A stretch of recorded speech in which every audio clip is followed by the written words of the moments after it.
Let's talk about the economy in 2026. It's a real riddle. On one hand, you see all this incredible strength and growth, but on the other, there's this deep sense of fragility. We're calling it the porcelain bowl. So today, we're going to dive in and unpack exactly what that means. Right? It feels strong, but also incredibly stressed. The global economy is growing, the US managed to dodge a recession, but underneath all that, something just feels off. So, what is really going on here?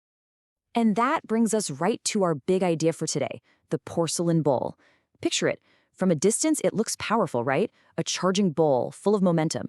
But when you get up close, you realize it's made of porcelain. It's growing, sure, but it's brittle. And one wrong move, one sudden shock could shatter the whole thing. To really get a handle on this, let's first look at what's giving the bull its power.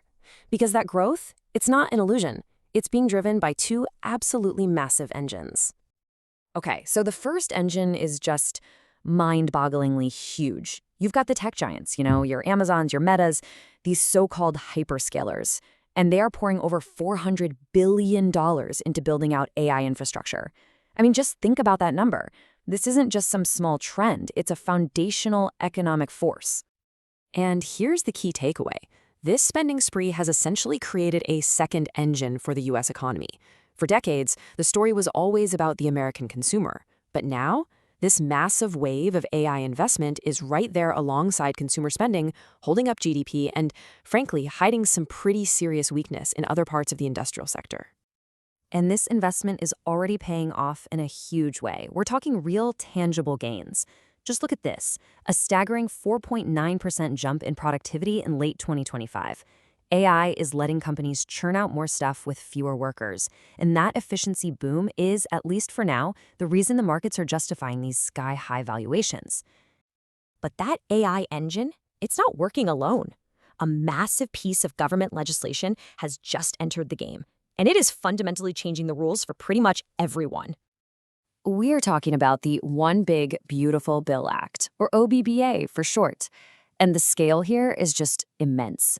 It's projected to add a jaw-dropping $3.4 trillion to the U.S. deficit over the next 10 years. That is a gigantic injection of money into the system. And this bill, it's really a story of two different Americas. Just look at this table. In the top half, you've got things designed to boost spending, making the 2017 tax cuts permanent, adding new deductions for things like tips and overtime. But then, look at the bottom half. The bill makes these deep, deep cuts to the social safety net. New work rules for Medicaid, a 20% cut to food assistance. It gives with one hand and takes away with the other, really deepening that economic divide. And that brings us to the cracks in the porcelain, because all that growth we see on the surface is hiding some really serious stresses and strains underneath. This quote from the Stimson Center just nails it. We're living in a K-shaped economy. Think of the letter K, right? One arm goes up, the other goes down. And here's the crucial part. An economy that's being propped up by only the wealthiest 20% is just not stable. It's the central fragility of our porcelain bowl. Let's make this really concrete. On one side of the K, you have homeowners, a lot of them locked in these crazy low mortgage rates. And as a group, their finances look better than they have in 30 years. But on the other side, you've got renters and the working class, and they are facing a massive affordability crisis. And the biggest red flag? Soaring credit card debt.